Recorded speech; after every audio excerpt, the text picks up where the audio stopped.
নমস্কার বন্ধুরা, তোমরা সবাই কেমন আছো? আশা করি ভালো আছো। আমরাও সবাই ভালো আছি। শাশুড়ি বৌমাগুলোকে সবাইকে স্বাগতম। চলো, আজ ছোট্ট একটা ভিডিও নিয়ে চলে এসেছি। কচু পাতা ভাপা দেখো কীভাবে বানাই। চলো কচু বাগানে কচু পাতা কেটে আসি, তারপরে স্নান করেই রান্না করতে যাবো। কচু বাগানের সাথে তোমাদের পরিচয় করিয়ে দিই। আসো।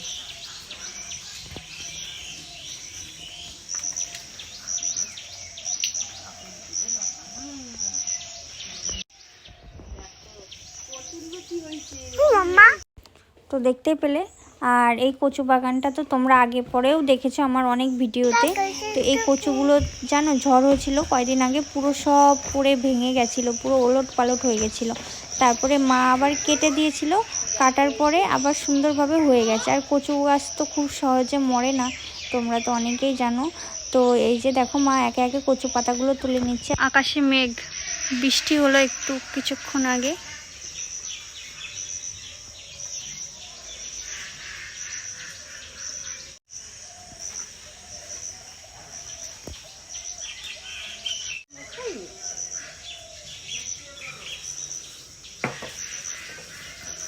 হয়ে গেছে তোলা,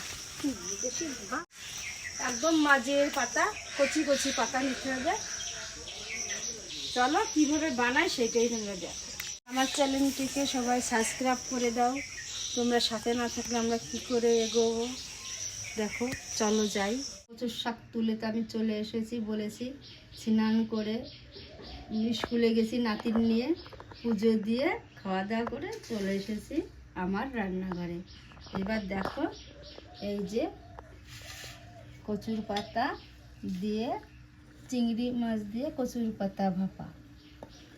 আমার উপকরণে কী কী লাগছে: রসুন, পেঁয়াজ, আদা, জিরে, সর্ষে, আর এই যে পোস্ত, এই যে নারকেল। তো চলো আমি নারকেলটা কুড়িয়ে নেব। এবার দেখো,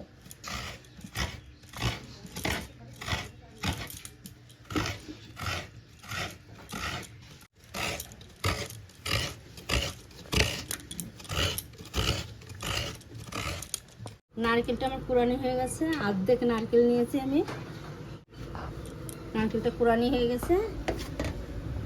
এইবার কচু পাতাটা আমি কেটে নেব। তার জন্য তো তোমার অন্য বটি লাগবে মা, এই বটি দিয়ে তো কাটা হবে না। এইবার কচুর শাকটা আমি কেটে নেব। দেখো কীভাবে কাটি। এইগুলো দেবো না, আমি ফেলে দেবো।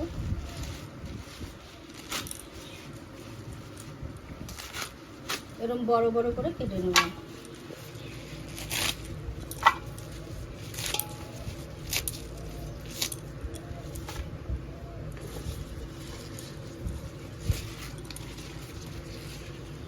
শাক আমি ধুয়ে নেব।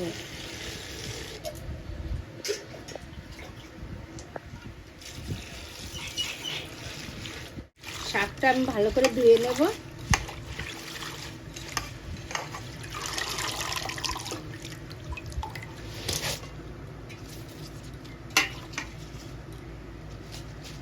এই যে কড়াইতে আমি শাকগুলো দিয়েছি, এবার জল দেব। আমি শাকটা এবার প্রথমে সিদ্ধ করে নেব। গ্যাসটা আমি অন করে নিলাম। আজকে আমি গ্যাসে রান্না করতে এসেছি, কারণ বৃষ্টিতে জল ঢুকে গেছে আমার ওই এক চালায়। আমার কাঠে রান্না করতেই বেশি ভালো লাগে। এবার আমি ঢাকা দিয়ে দিলাম।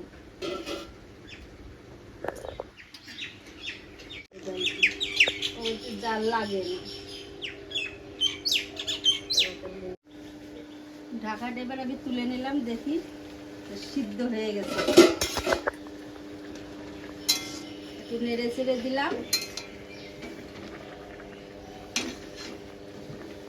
আর সিদ্ধ হয়েই গেছে, আর একটু সিদ্ধ হবে। হয়ে গেছে, আর একটু লাগবে। আবার আমি ঢাকা দিয়ে দিলাম। এবার আমি তুলে নেব। দেখো সিদ্ধ হয়ে গেছে।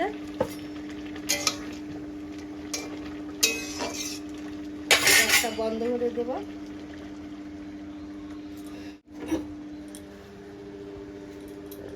জলটা এবার আমি ছেঁকে নেব।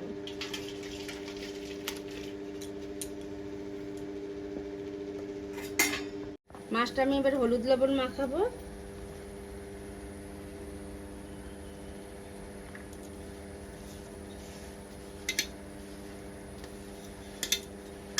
কড়াই গরম হয়ে গেছে, আমি তেল দেব। সর্ষের তেল দিয়ে রান্নাটা করবে তোমরা, সর্ষের তেলে রান্নাটা স্বাদ হয়।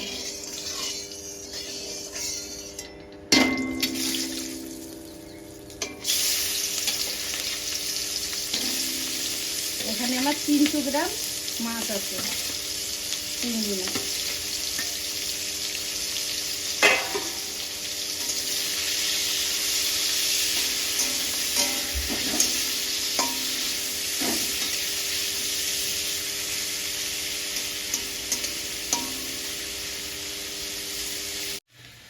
যে মশলাগুলো দেখিয়েছিলাম, এবার এটা আমি শিলে বেটে নেব। একটু লবণ দেবো, দিলে মিহি হয় ভালো, তাড়াতাড়ি বাটা হয়ে যায়। এবার চলো মাছটা ওদিকে ভাজা হোক, আমি মশলাটা করে দিই।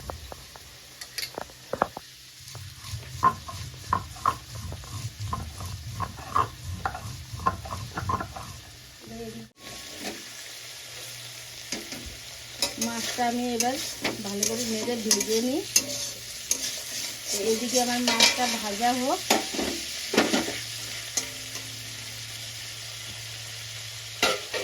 এবার আমি মশলাটা বেটে নিই। নারকেলটা এবার আমি বেটে নিচ্ছি। নারকেলটা ভালো মিহি করে বাটতে হবে। এদিকে দেখো শুকনো লঙ্কা আমি ভেজে নিচ্ছি। কাঁচা লঙ্কা, শুকনো লঙ্কা দুটোই দেবে। এবার আমি পোস্তটা নিয়ে নিচ্ছি। দেখো 3টে শুকনো লঙ্কা আর কাঁচা লঙ্কা একসাথে বেটে নেব।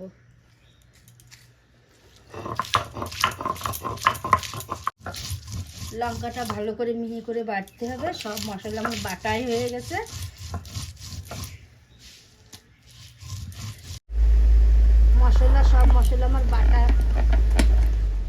সব মশলা আমার বাটা হয়ে গেছে। এবার আমি তুলে নেব।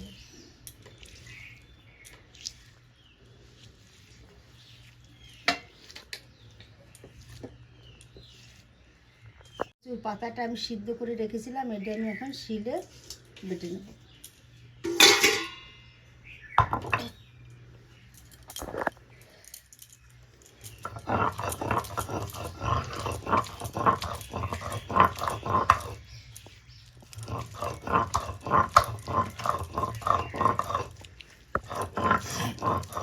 তোমরা চাইলে মিক্সারও করে নিতে পারো, কিন্তু শিলের বাটায় সব থেকে টেস্ট হয়। এখন তো সব মিক্সারেই করে, আমি শিলে করে নিলাম।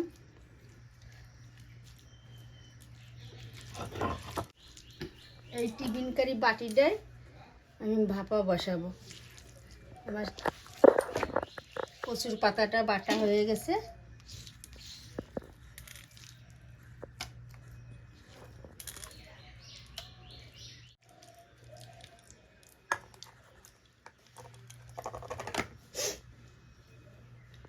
যে মশলাটা করেছিলাম, মশলাটা দিয়ে দেবো। পরিমাণ মতো লবণ, হলুদ গুঁড়ো, সরষের তেল,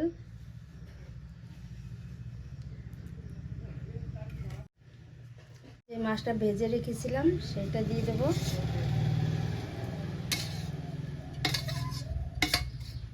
আর এই মাছ কটা আমার দি ভাই আছে না, তোমাদের ভাই বলে, তার জন্য রেখেছি।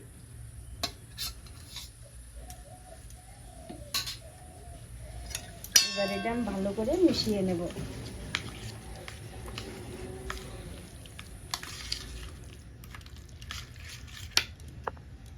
চারটে পাকা লঙ্কা।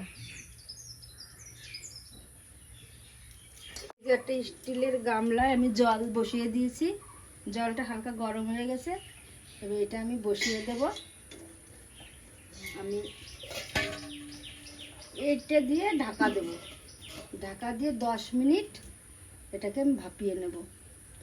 আমি এইটা দিয়ে মুটকিটা দিয়ে দেবো না, কারণ ওর মধ্যে জলীয় বাষ্প হয়ে জল হয়ে যাবে। জল হয়ে গেলে পরে যে ঘেমে ঘেমে জলটা হবে ওর ভিতরে চলে যাবে, এটা আঠা আঠা ভাব থাকবে না। আর এইটা দিয়ে ঢাকা দিলে সেইটা আমার হবে না, তাই আমি এটা দিয়েই ঢাকা দেব। আমি 10 মিনিট পরে চলে এসেছি।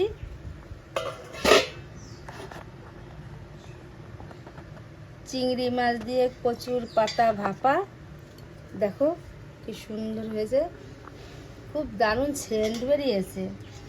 এবার গরম গরম ভাতের সঙ্গে খেয়ে নেব।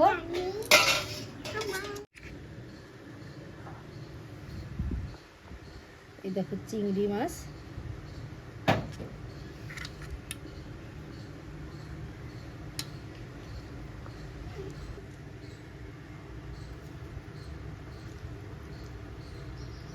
একটু লেবু দিয়ে উপর থেকে।